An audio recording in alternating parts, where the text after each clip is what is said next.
Hello, welcome back. Welcome back in. Just go ahead and listen to what I'm about to say if that's what you wanted to do, or just don't pay attention to it. Just have it on somewhere else where it's barely turn the volume all the way, play it, but turn the volume all the way down. You're like, I just like thinking about that it's being said. I don't see why not. Um, just this is a casual hour. Nobody's frantic. Nobody needs this, right? Nobody needs it. Nobody needs to say anything. Not you or I. I just like to point out that an audience is listening sometimes. Does it work against me? Maybe. Does it's just that that something works against me? It doesn't really matter. How popular do you have to be popular? And this existence, because like you might get caught up in thinking, and I don't know if you do or not. But I mean, I feel like I do sometimes get caught up thinking that popularity must be reserved for the very popular, but it's like this is actually not the case at all. You're actually popular just by anybody paying attention to you, or just like it just carries out at relative rates, but maybe sometimes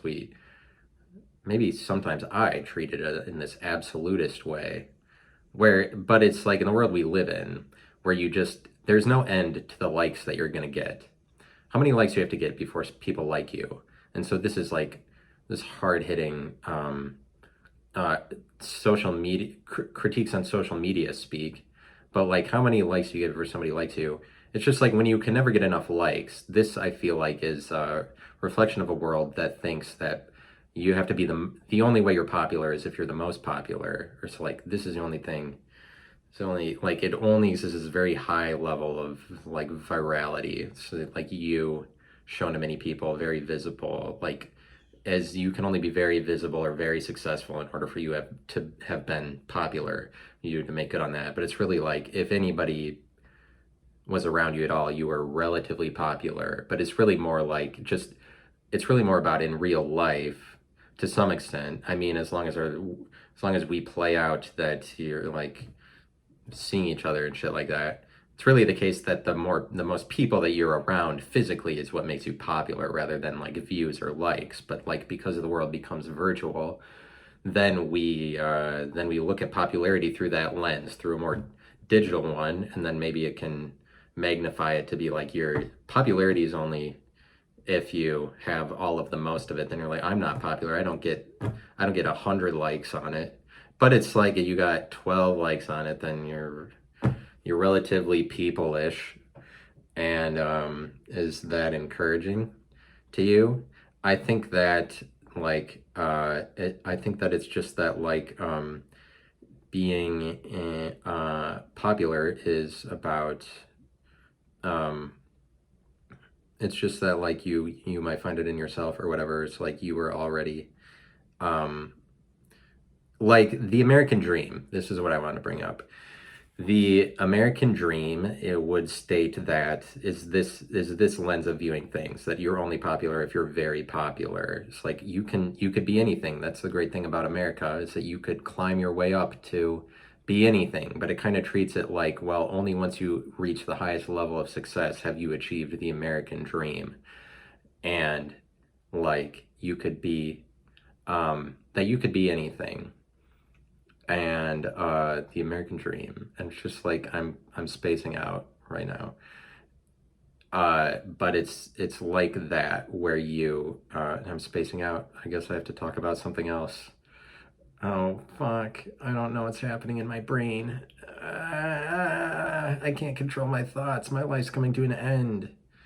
These are things that I used to think about. I used to think that what if you can't control your thoughts? But you might be in that position to you, and so like that's a very real problem. Like that's an anxiety problem. What if I can't control my thoughts and then I go insane? And that's like a real problem that people face. And so that's scary if you think that. And it's really just about lessening the impact of what you find fearful rather than giving it lots of power. Like just like gradually being less fearful. You're not going to get rid of all of your anxiety all at once or whatever. And so that's advice. That's advice for today.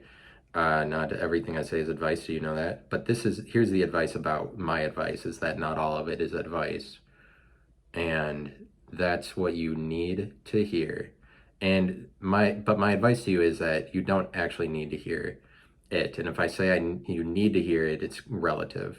So that's my advice about when I say that. And here's my advice, is that you need to get yourself out there. You need to be confident. You need to sell yourself.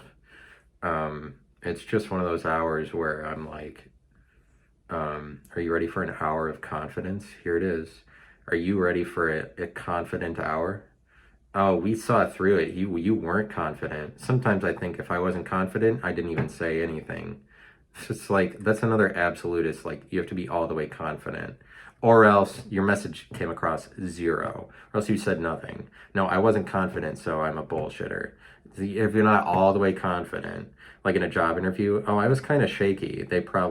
But it's like, your chances of winning a job interview, if there's only one position, they're interviewing like 25 people. It probably didn't come down to that you were shaky. It's probably like, I mean, it might come down to that, actually. If you're a little bit shaky, then, but that's the confidence-driven world, where like, you don't have the quality, you can't exist in this workplace because you don't have the qualities of utmost confidence, because, well, you were a little awkward in this like 10-minute time frame that I met you, and so sorry, you're not good at making a first impression, and so you will never be successful in the earth. You'll never get any of these positions.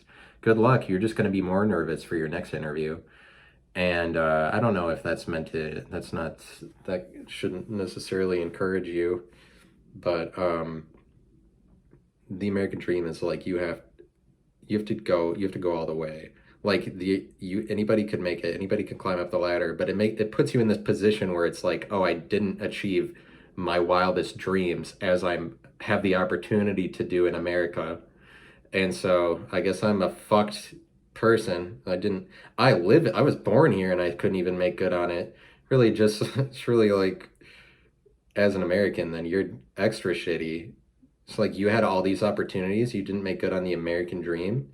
You're just living like as if all Americans achieve great fame and fortune or something. Like, this is a marketing tactic that America puts on the rest of the world, though, in a sense, the same way that the president of America is the leader of the free world, and they're that leader of that free world. Now the free world has a leader, and it's just America actually retains a lot of its value to the rest of the world because of the world's perception of America, that it is the greatest. But it's like, the freedom that is allowed within the borders of America, like, America as a country stands for this freedom. This is like one of their characteristics. This is one of their selling points. This is one of the things that they offer. But the freedom that they offer is the revolutionary thing that makes the rest of the world perceive them to be the greatest. But it's like, it's only as long as America is the freest, that you have the most opportunity,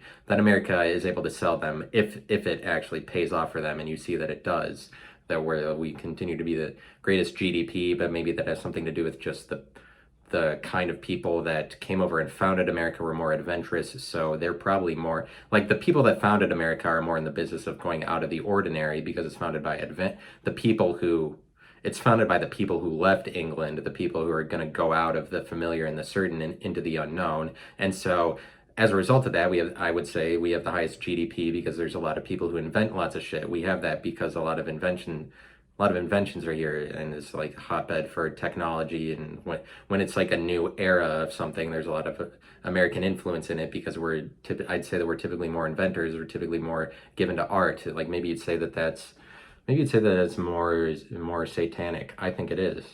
I think it's more satanic to be not certain. And I think that it's more evil to destroy things, and that's what you do when you make art. Or it's like more evil to destroy what's there than to live within the known. But that is the evil, is to go into the uncertain, because the unknown is evil, in my opinion. Not that that's exactly the best way you would describe it, but if you're going to say the unknown is one of them and then the known is another, you would say that the unknown is evil and then the known is good. But like, obviously you could have the perspective that like, I like the unknown, so that's good to me. That's not what I'm saying. I'm saying objectively which one is which, and they're objectively good is the known, it's the certain, but there's like um so like I did some stand-up comedy. I did a few minutes of stand-up comedy that I think I briefly mentioned on this podcast. So like I went and did that, and so now I'm a stand-up comedian, and so I went there and pretty much I killed it. Psych, no, I didn't. And psych, no, I didn't, because I actually did the opposite of that. Because what happened was I went up there and they didn't know what I was talking about, because I feel like I often am saying things that people are like, oh, what the fuck are you? Why did you want to say that? I think it's possible that I saw that the bar was in a woke neighborhood, and then I wanted to start my routine off with something that sounded borderline racist, just to put them against me. I don't, and don't tell me that I'm lying to you, because I think that that might be what I did. I'm not really sure, but to be fair, there weren't, it was just like, it was a Monday night, and the crowd, there was like 25 people there, and the crowd of people that were there were like, they're pretty much all, most of them were just people that were also doing stand-up comedy for a few minutes, like I was doing, and they were like, nobody was really laughing at anybody's thing. I don't know if there's like jealousy that plays out across this community of people. They'd all been there before, or that they're like people, some people were laughing at some things, like that just didn't seem like there was a lot of optimism in the room. But the place I went was called I have to go and shit on it immediately. I wouldn't talk about lots of times that I went and did. I wouldn't talk about this again. It's just because it's the first time, so I'm bringing it up on this podcast. Um, but it's like I don't know. You can't really put a price on a room full of people not laughing at anything you say when you're like up there to be. You're actually up there to try to make them laugh. But so you really just can't put a price on that, and there's something sort of enjoyable about it. So it would be exciting to do it again. I think that you go and do shit like that because there's a formal thing and there's an informal thing involved with the shit that you get involved with. Like, partially, I'm not going there to like I really want to be a successful comedian. I don't know if that path is even possible, because stand-up comedy is a little bit dead, but it's like the delivery that you go up there, you have like you have jokes that you tell in this way, and then you try to like dig into your life to be more honest, because like, oh, then it'll be funnier if you're more honest or something like that. I don't know if that's really true, but people trying to do that in various ways and kind of telling a stand-up routine that's like dated to 15 years ago, it is not like it wouldn't make, you're not on a pathway to get out of the city by doing this. No, but I wouldn't say that anybody in Columbus is like, I'm gonna be big, like they're trying to make it big. I mean, maybe they are, I don't know. It's just for the scene. I feel like you just show up there to make friends, but that's what you do at everything. It's like lots of people, they go to this thing that there's like this formal practice, where it's like comedy, you have to go up and do the presentation, and it's like an initiation to be part of that identity, that you're like, oh, well, you have to do the thing, and then you get to be like everybody else. Just like you get to be in the camaraderie of it. It's like a club that you enter, but there's always this formal and informal thing, where it's like you're there for this formal thing that could be something bigger in your life or whatever, if you took the formality of it very seriously.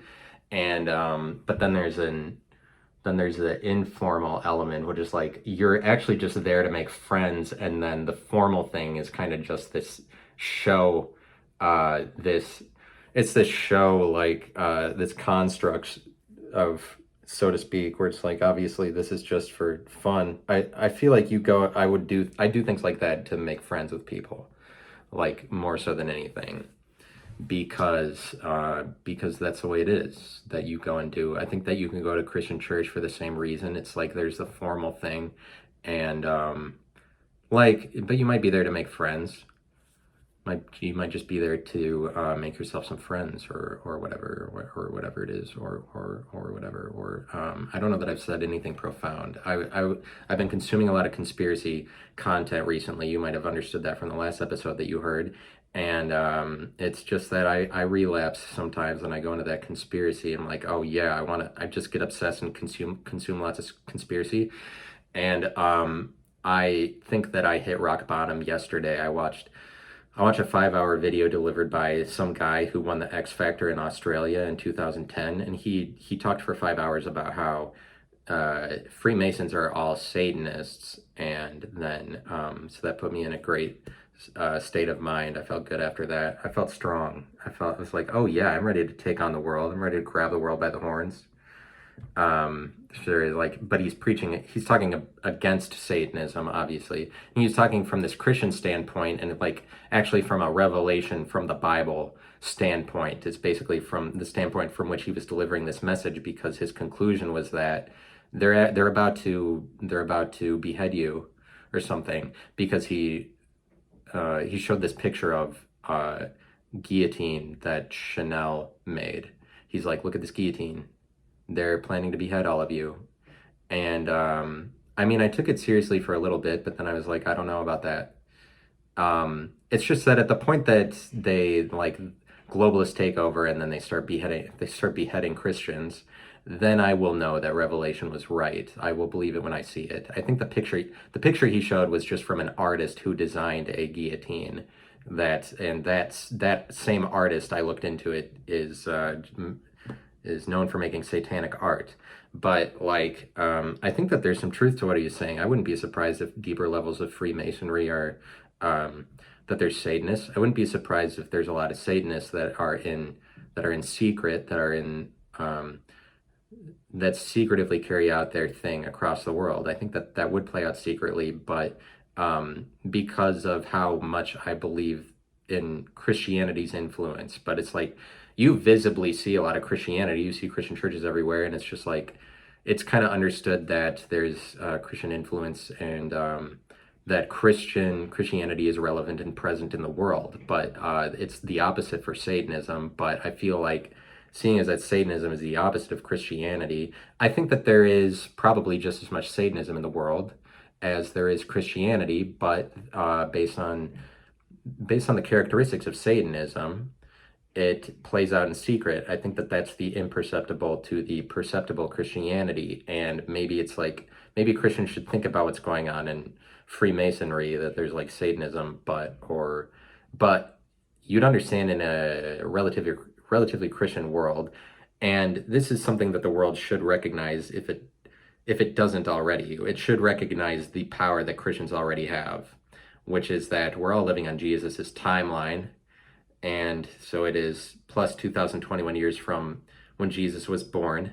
And we're all living on Jesus's timeline. That's how visible it is. We set time by Jesus. Our whole perception of time, it has to include Jesus. But basically, I would argue that to some extent the entire world lives within the confines of the Bible, because it's living. I think that we are in an age, and it is defined this way, the age, the timeline, it is defined this way by that we set it by Jesus. And this is like, and the entire world does this. So the entire world is living within the confines of the Bible. And the Bible is a book. It has a beginning and an end.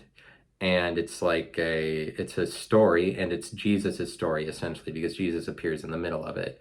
And if you don't agree is necessarily in the middle, because the Old Testament is much larger, it's kind of like the entire timeline of Jesus that we go by correlates directly to the Bible, that like Jesus appeared here. There are more years before Jesus, the same way that there's more pages and books in the Old Testament, and then Jesus appears in the middle of it, and then after him are all of these years. And it's just that I would say that the world kind of lives on the Bible's story, and it's like, because it is a book, we're always contained to this. And you might be under the impression that Christians don't have enough influence, that you would say that the entire world is living within the context of the Bible, but like we do define it by Jesus, and we live within Jesus's story. And I think honestly that in the end times, according to the Bible, I think in the end times, we continually process things in the context of the Bible, and then we eventually get to the point where we understand that we're living in a story, the Bible, And we start processing this by throwing out a lot of fictionalized universes through TV and film that are stories.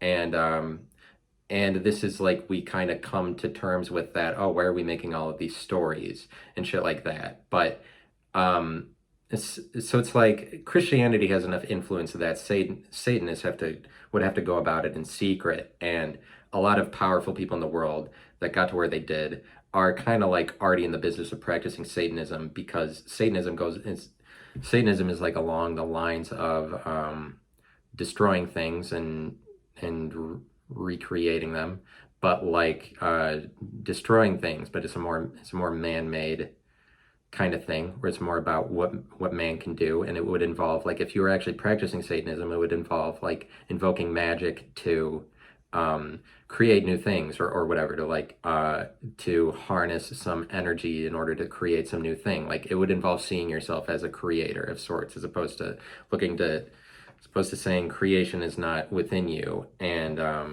like, it would have to play out in secret, and I think a lot of the world leaders are afraid of Christians, and so they can't just launch it. Like, there's a lot of celebrities or whatever that you see throwing up satanic symbols, and I think that it's consistent across enough of them that, like, yeah, I think maybe a lot of them do practice Satanism, and a lot of them are noted to be Freemasons too. And a lot of presidents are Freemasons, and then you always see, it's always like, oh, this guy was flashing the devil horns. Why? And they're showing these displays of Satanism, like George Bush is flashing devil horns for no reason in front of the whole world at some event when he didn't need to. Like, Dr. Fauci is a Freemason, Bill Gates is a Freemason, and they like, I guess what I'm saying is, I wouldn't be surprised if this dynamic that we're living in is really actually a God versus Satan kind of dynamic, but it has not emerged that way yet. But it has to do with an entire world that is approaching revelation narrative of things, where it's like, we give enough power to the Bible that we always live in the confines of it. And part of that is that the world has not readily refuted revelation. Not that everybody in the world knows about it, but it's like the Christians believe in it so much that it's like has so much power over that, like, that anybody would be able to refute the Christian group of people for believing in the revelation account of events. It's what's going to happen at the end times. Like, as a world, we have not refuted revelation, I would argue, because we're still living on Jesus's timeline, and that's still part of Jesus's story, that Jesus is going to come back. And we have not refuted that. And so, like, I think that there's a lot of people that it could be that there's a lot of celebrities and politicians, world leaders, that practice a certain level of Satanism. Not that all of them practice as much Satanism, as they probably do it to varying degrees, but I bet it's this thing.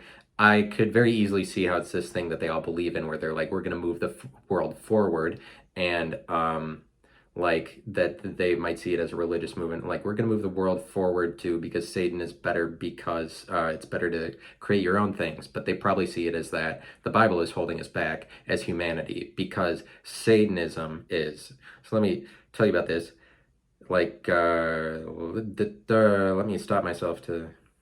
Satanism is like a religion that practices nature. It says primitivity is better. That's why it's more sexual, that they're like, it's just openly sexual, and perversely so, in terms of like how a Christian would see it. A Christian would see, like, oh, they're trying to be overtly sexual, and they're like, it's more about sex, but just this like primitivity. We're all animals, so just everybody should be having sex with each other. That's the way you should see it, because they treat nature more as God. But it's kind of like, nature is older than the Bible, according to them. And it's really like, yeah, nature is older than the Bible, and then the timeline of nature is older than the timeline of the Bible. And so there's relative identities that you can tap into, and they're trying to go with an identity that goes farther back, where they're like, it's about nature. We find our identity in nature, the historical timeline that goes even farther than the one that started with the Bible, that we're confined to the Bible.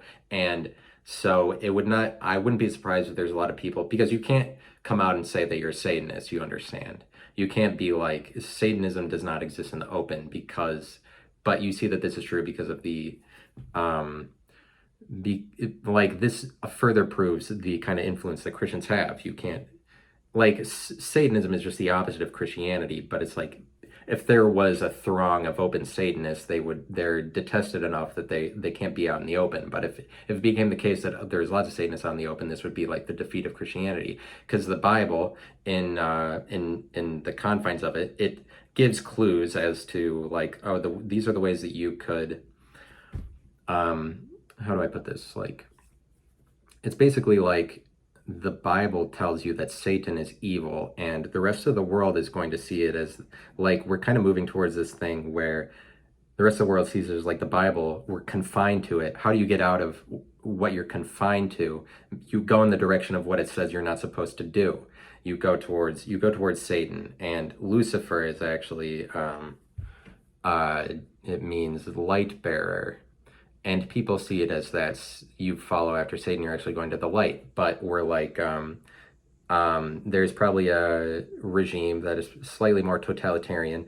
That the regime that's in place, like the Klaus Schwabs and Bill Gates of the world, that they're going to be able to implement authoritarianism across the world just because of their ideologies. Remains to be seen that they would ever be successful at doing that. I hope that they're not. I'm still in the position that let's resist them. Let's resist these diseases. It's just like, fuck them for, but shouldn't that be the way that it is already? Like, I feel like the world has come to terms with that. Why would we ever listen to Bill Gates just because Bill Gates wants this world to play out this way, that we would ever listen to that? I feel like people are going to rise up, and you see that people are rising up and they're preventing it, and we just need to keep doing that in the countries that they are trying to lock people down, like Canada. And like in Canada, Justin Trudeau comes out and he's like, he's very adamant about enforcing the New World Order. He like unashamedly so, but it just must be stupidity that he reads into his people enough. He thinks his people are so stupid that they would just listen to what he said, or that they like him. He tried to have a campaign rally like a couple days ago, and there's so many protesters that he had to postpone it. But he's like, well, there's Canada. Answering that, he's like, Canada had a tough year, so I can feel that people are frustrated. It's just like, no, they hate you because you're just trying to enforce your thing on their lives. And so, like, country to country, this plays out. And in Australia, they're doing the same thing. They're refuting lockdown measures, but because why are we going, how are we in a position to see different people as gods that much that we're going to think of, and especially politicians? We're like, do politicians not realize that we know that they're bullshitters? Like, Trudeau thinks he has all this power or something. It's like when Trudeau is just such a loser that anybody would be like, yeah, we need to listen to Trudeau. But there's factions of people that sit around and do listen to Trudeau. But like, Freemasonry might be a real thing, and there might be like, there's lots of celebrities that flash a 666 symbol like over their eye and do an all-seeing eye, and the all-seeing eye is Freemasonry symbolism. And it's just like, there's a lot of celebrities that show Freemasonry shit in their music videos, notoriously Lady Gaga showing like Freemason, the floor of Freemason temples is black and white, because the whole thing they believe is, it sounds as if a lot of what they believe is just pure Satanism, and I would not be surprised if that's true. And it's kind of like, there aren't any Christian churches that preach against Freemasons, but it's like Freemasons are kind of hidden, but right out in the open, where it's like there's a Masonic temple in like everybody's city, and they're like, their whole thing is like, their floors are black and white checkered because they believe that they want a state of things where there's no difference between evil and good. And so this is very anti-Bible, because the Bible sets out right in the beginning by saying, I mean, the Bible sets the stage by saying, like, you live in a world where evil is separated from good. So like in the beginning, basically, people, before like God created the world, God created the world. And then after that, in the beginning, people, as far as when people are concerned in the story, and the whole thing is a giant story, and it contains, this is like a story, and we live in story world as long as we're confined by the Bible.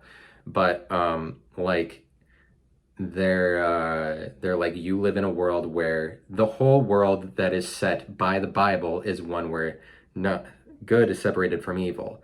Freemasons have on the floors in Masonic temples, black and white checkered, to symbolize that there's no difference between evil and good, which is like a state of things that is before the Bible. It's because they worship primitivity and nature. They say nature is their Bible because nature is better because it goes back farther.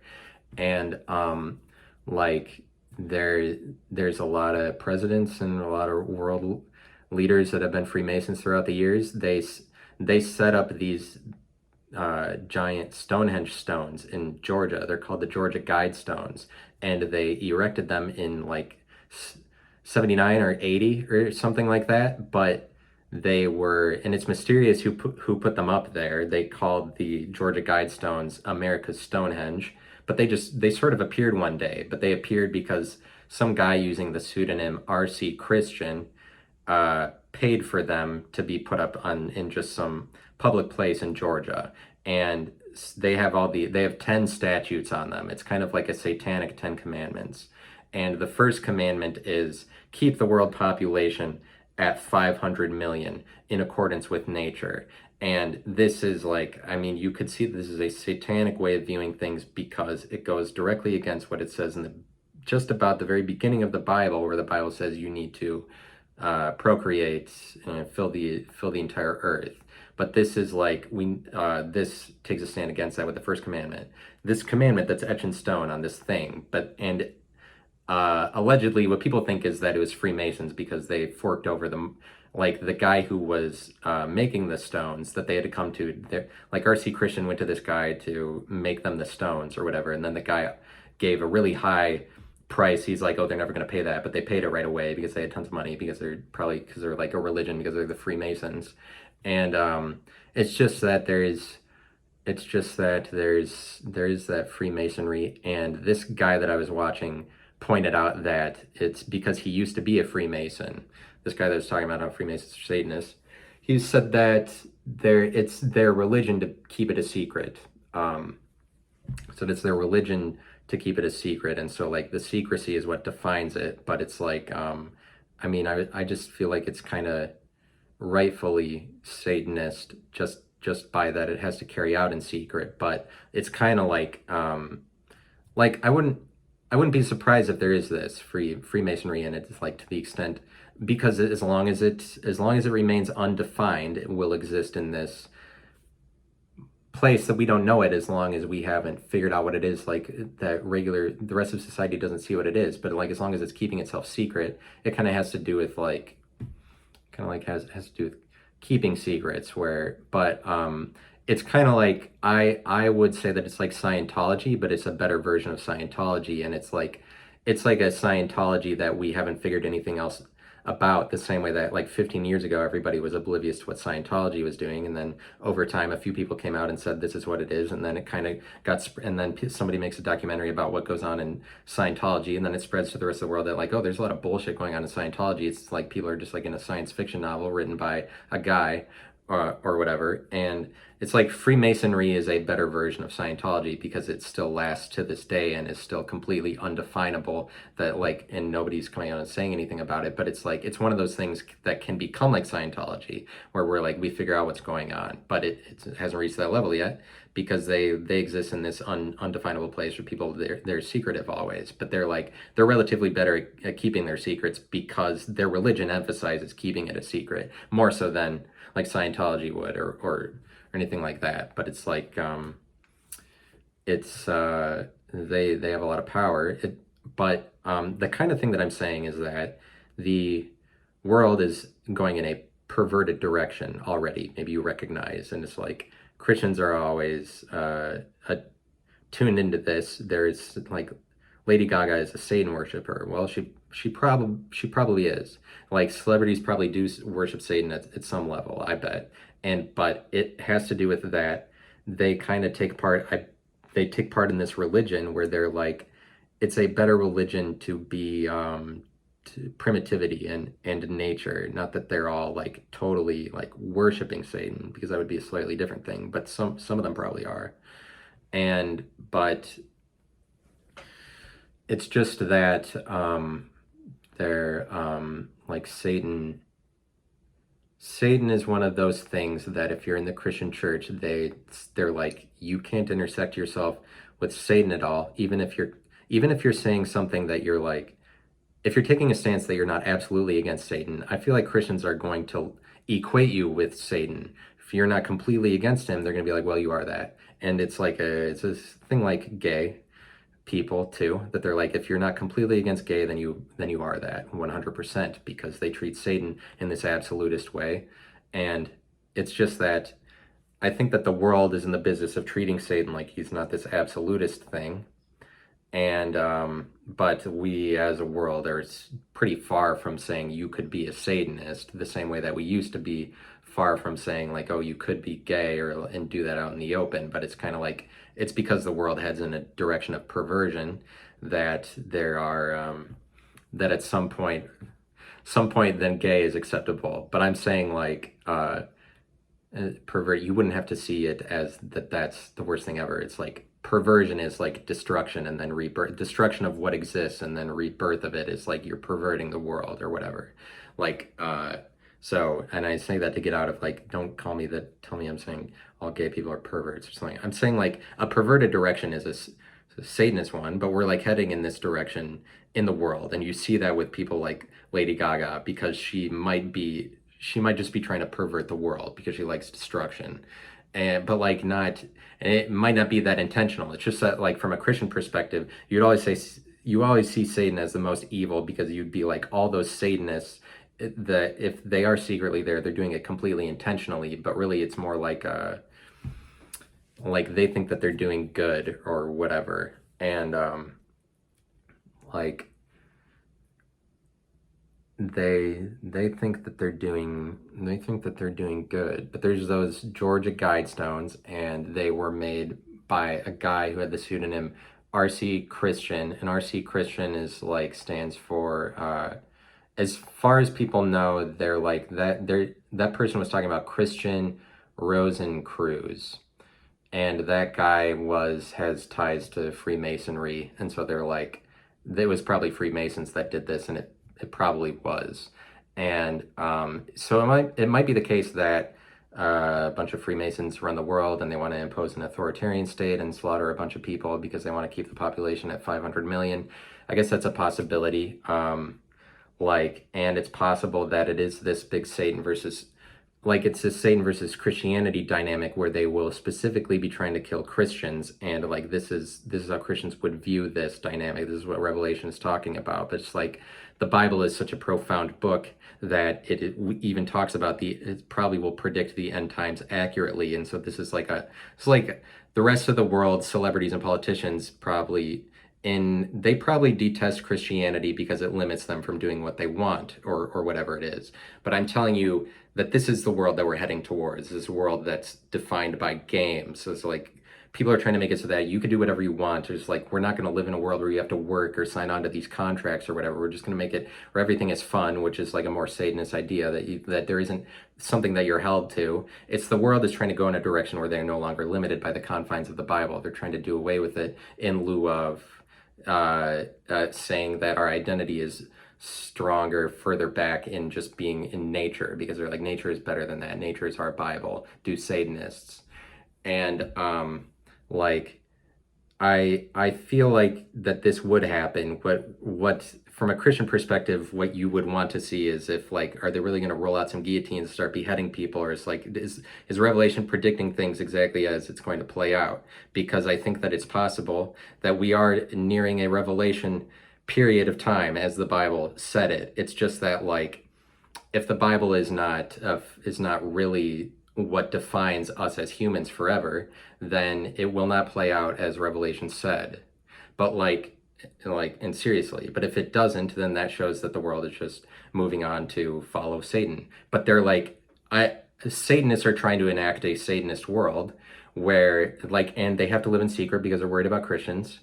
And in a Satanist world, that like you could do whatever you want, but basically they probably see it as that once you get outside of the confines of story world, where it's like, as long as we're living in stories, you're always seeing things in view of a timeline. And then even in conversations, people make it about their stories, as they're like that they have the best one, or they just tailor things in terms of anecdotes, like stories about themselves, and people try to cling to authorities to say that they get to identify to this thing, so they have stories about it, so they have authority to speak on stories. It's just like becomes this story-centered universe as long as we're living in one forever. Is like, because that's the context that we choose, that we live in when we're on Jesus's timeline.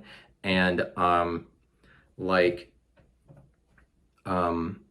they, like, the world wants to move past that, and that would include going to this new world where people are just so intelligent that they're doing things like recoding DNA to make your lifespan much longer so that you don't die. But it's like, at the point that we would exit out of the confines of story world is the point at which we're creating people just don't die, where it's like you have timeline. It's people are able to defeat stories, and then they would in that way become better than Jesus, who gets all this power because he's the guy that defeated death.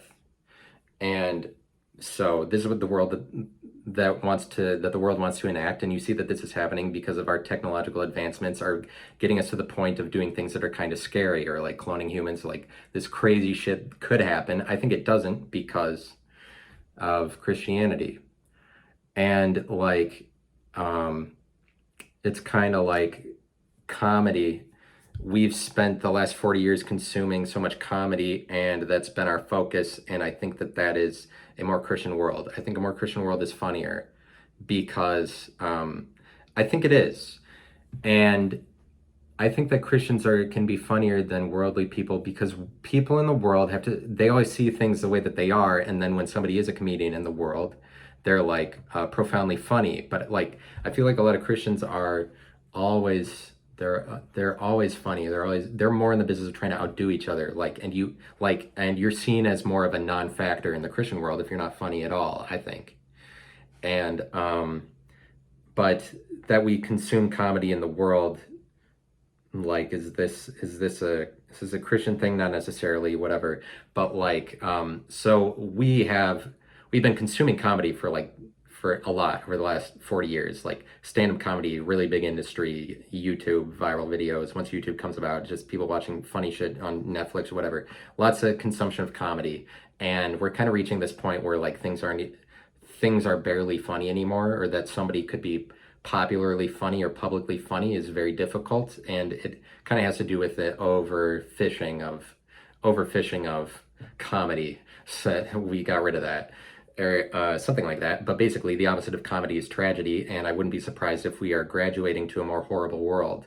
And I think that, like, in the way that we always set aside horror to exist fictionally, we're like, that's completely fictional, the stories that play out there or whatever, but yet people still enjoy horror movies or whatever. I think that possibly horror might more and more be reflected in the world, but this is because horror is the place that you're not allowed to go. We have been living in a world where you could do comedy, and comedy maybe stretches the boundaries, but that's still safe. But like, we currently live in a world where it's like, well, what is the thing that we would evolve to? Like, because when the world evolves, it is evil. Evolution is evil. And it is evil because when it evolves, it goes to places that you're previously not supposed to go. This is how things change. And the place you're not allowed to go now is like, you can't be a mean person, because we're still living generally in a world where like you have to be good.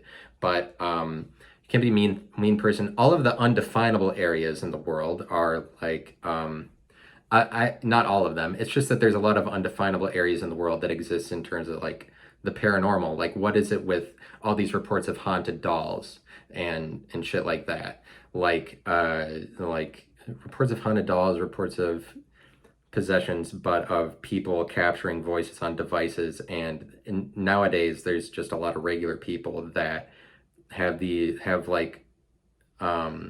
voice capturing devices. They capture voices from the other side or whatever, and they record this, and then they just record themselves live on TikTok. And there's more of these. Because I pay attention to that side of TikTok, this horrible side. There's a lot of people that are on there just doing tarot card readings live, but it's like, the tarot card reading is this area of the world where you're not supposed to go into that at all, because we're afraid of Satanism. But it's like, the world is now going to a Satanist direction. It has been doing that for a while. And like, to the point that we're like, I wouldn't be surprised if Satanism was more out in the open and around you in like 10 years. But it's like, I think that the world is kind of going to a horrible place because we're like, we have to deal with horror or whatever. Or like people, we've only ever seen it that horror is the worst thing possible. And like, this is now the direction that the world has to evolve to as long as it's evolving. And so I would say that Satanism involves a lot of change. It's like, it's evil to enter the unknown, to go into the uncertain. And, it's evil to do that, but like I think that we might be in a world where people are more interested in figuring out what is the deal with these paranormal things so that we finally like process it or figure out what the connection is. But it might involve a lot of actual Satanism or whatever. And so as long as this is the case, as long as there are like Satanists in secret, if that is true, it could be the case that they would enact any horrible reality possible because they are Satanists or whatever. Like if there's people that are actually worshiping Satan, they could be doing whatever possible. And it could be the case that they're like, we're going to behead Christians because we're just going to engage in whatever horrible fun thing ever because horror is possible now. Or we can do whatever horror now. And if they start beheading Christians, then that Revelation was right, but like it's just that Satan, that you would this absolutist way, Christians give a lot of power to Satan is the thing. And it's like people in the world that engage with Satan, they do it kind of playfully, the way that Satan is. That Satan likes playful things that are devious that you think are okay, but they're not. It's like Satan is always in the shadows, of course. So he's always secretive. Of course, like Freemasons are probably just practicing a lot of Satanism. And like, it's just that there's probably more Satanism among you than you think, like people actually worshiping it. But I think that there's a lot of celebrities that do it in a more playful way where they're like, well, why wouldn't you be allowed to why wouldn't you be allowed to say like Satan? Because if you don't do that, you're treating it from a Christian perspective where it's like Satan is always this absolutist thing. And is that because you're not allowed to go into that territory at all. And as long as that is the case, he is always like guiding your decisions. I feel like Christians give a lot of power to Satan in this way, where they're like, I can't do this, like, because Satan might be causing it, or Satan might be up to it. It's like they're always trying to defeat Satan. Like they're trying to get something done, but Satan got in the way, or they're like, Satan was out to get me, so I did this, so I defeated Satan. It's like Christians that give power to Satan in that way are giving so much power to Satan that he's like controlling all of their decisions. But it's like Satan stabilizes the Christian reality for somebody like that. That's giving enough power to Satan that Satan's like controlling. But Satan does control all of your decisions if you give him absolute power, and you do that by saying that territory is not to be crossed at all. It's a complete unknown, always, the territory of Satan. But it's like then you never know anything about that, and so Satan always has this power. But it's like Satan stabilizes the reality of Christianity, like the way that God does. And it's like, because he's the opposite of God, but it's like in some respects, if you're practicing a very fundamentalist Christianity, you need Satan in order for that reality to survive or whatever. And it's possible that some people in the world treat Satan more playfully, and they're like, well, the Bible gives you this clue for the way out of the Bible. It is Satan. Satan means like light bringer. Or Lucifer means bringer of light. Some people probably like, oh, that's what it means. They like in a religious way think that they need to follow the way out of the Bible, and the way out is given by this is what you can't do. But like, it's really the case as long as you believe in the Bible enough to say like, oh, Satan never, then you do give a lot of power to Satan, and you will always be confined by the Bible. And what I'm saying is that, so it's like, Satan stabilizes the reality. So it's like we're living in a world where maybe we're about to transition into a horror reality as opposed to a good one, and that could mean that anything horrible is on the table, and so things might become really authoritarian or whatever. I think that we need to just resist for the good of this football season, at least. we need, and this is like how that's the way that I am, that I see it that way. That I'm like, oh, we need to preserve the football season or whatever. I mean, I think if we get a couple of weeks into football season, how are they going to stop us from being like, no, we're not going to go back home after we get a couple of weeks in. And it's just that there's people like Alex Jones out there that are contributing to the virus reality by preaching a lot about the virus all the time, and you can be infected with the virus from Alex Jones the same way you can from the media, because he's getting all of his dollars from people believing in the power of the virus. And to some extent, the Christian church makes money by people believing in the power of Satan. But like, maybe if you didn't treat Satan this absolutist way, there's like relative levels of Satan, but like you would only ever be able to say like Satan is absolutist as long as you were like wholly into Christianity. You're like, but you get power to Satan by doing that. If you want to run your life by Satan that much, like maybe you should engage in some Satan just to get it out of your system, or something like that. But I don't know what I'm saying to you, but you can take away what you want. It's just that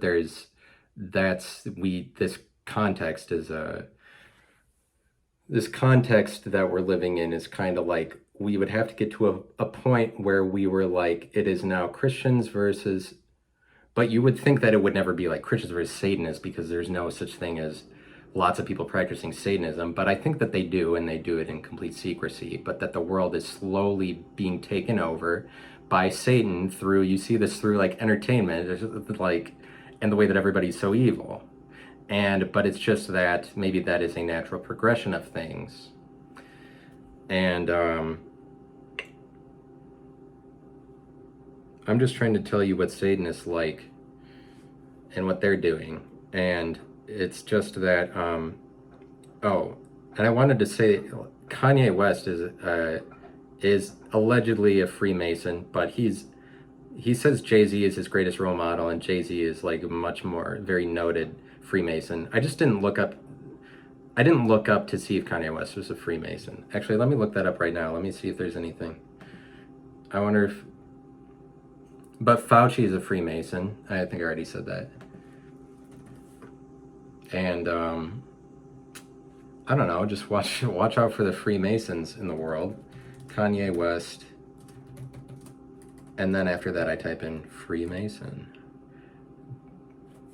Jay-Z, first thing that comes up from NPR.org, Jay-Z, a master of occult wisdom. Oh, video, Trump and Kanye West. And Trump, I think, also is alleged to be a Freemason. But like, all those people are, because they're like in this secret, like, they believe sort of religiously that we need to graduate to a Satan world. I feel like is true. And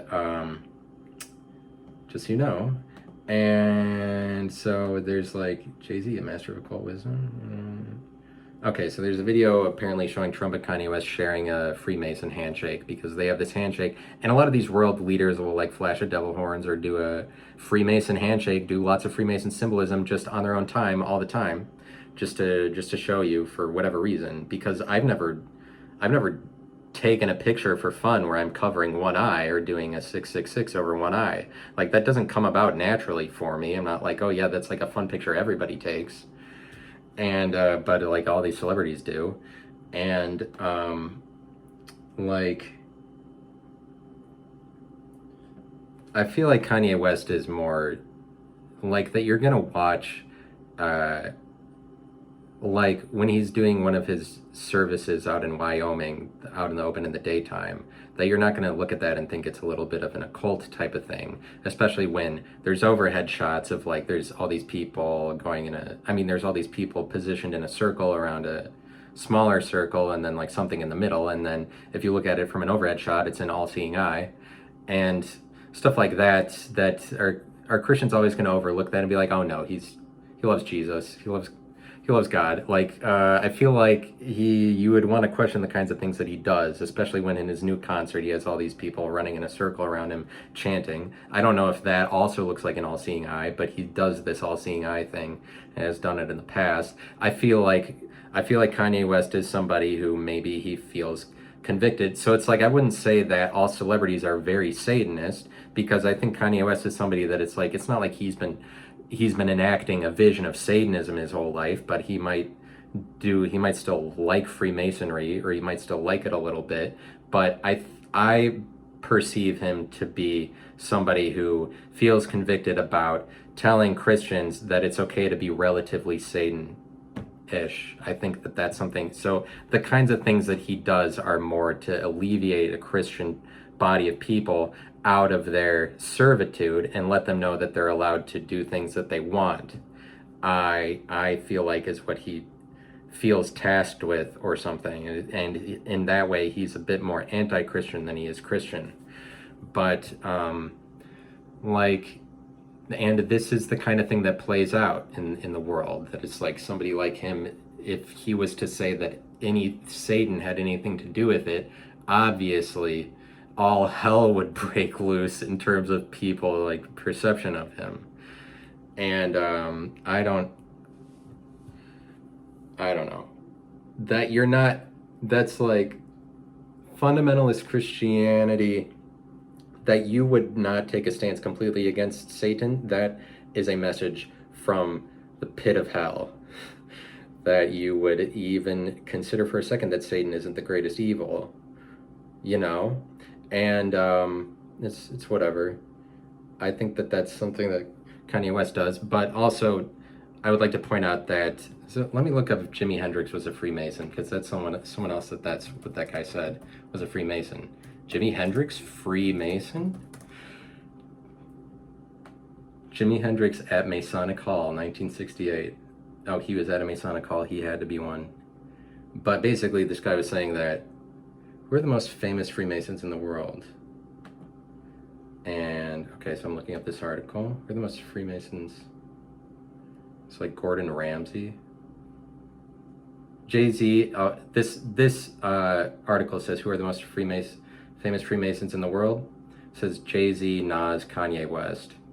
So Kanye West is like a known Freemason, just so you know. Lady Gaga, it says, phone stars. I'm looking for Jimi Hendrix here. Paul McCartney. Oh, I saw it in the article that it said Jimi Hendrix. But like, the music that Jimi Hendrix makes, you would say is satanic before you would say that it was Christian. But all that rock and roll is always like, oh, I love Satan. It's like from the 60s and 70s. It's like satanic messages, and that's what Christians are generally afraid of, is like the satanic music. But you still like Jimi Hendrix. Like, just because Satan inspired some of Jimi Hendrix's music doesn't mean that I'm going to listen to 3 Days Grace now. 3 Days Grace is one of the most godforsaken band names conceivable. That they're the ones that are godly. I don't know that that's always true. They're just like, I have to listen to Mercy Me. Mercy Me is something that 85-year-old ladies say. That's what they named their band. They named their band Mercy Me. We're Mercy Me, Mercy Me. Mercy Me, that's the most vulnerable position.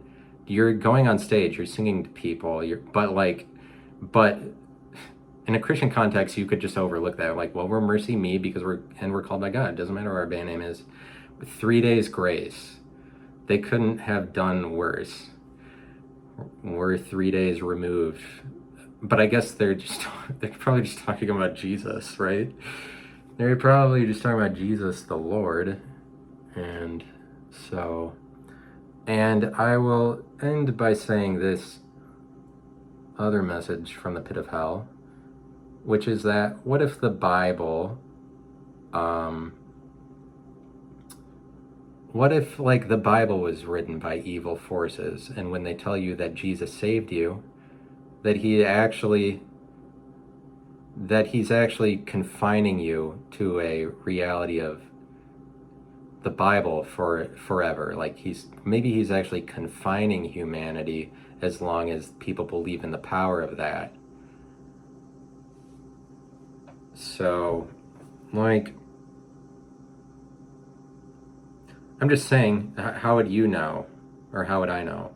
What if the Bible, like, what if the Bible tells you Jesus is the savior of humanity? What if Jesus is actually always confining you? And when they tell you that Lucifer is evil, maybe the direction of Lucifer is what brings you to the light. So I apologize for this message today. I just had to say it because I don't know. Maybe, I don't know. I don't know why. But it's just like, watch out for Freemasons. If Revelation starts playing out the way that it does, if Jesus comes back, then you know that Jesus is right, I think. And so that's something that I'm looking out for. And I don't know.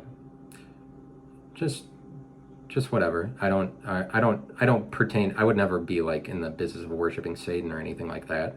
I'm just saying. I'm just telling you the progression of events in the world and the power that Satanists probably have that maybe you're not thinking about. But it's like Freemasons are, who knows what they're doing? Who knows what they're doing? But there's a lot of their shit that it's just already like within their symbolism. It's pretty. You might come to the conclusion that some of it was Satanist, but it's whatever. And so there's that episode, and now I am done. Bye.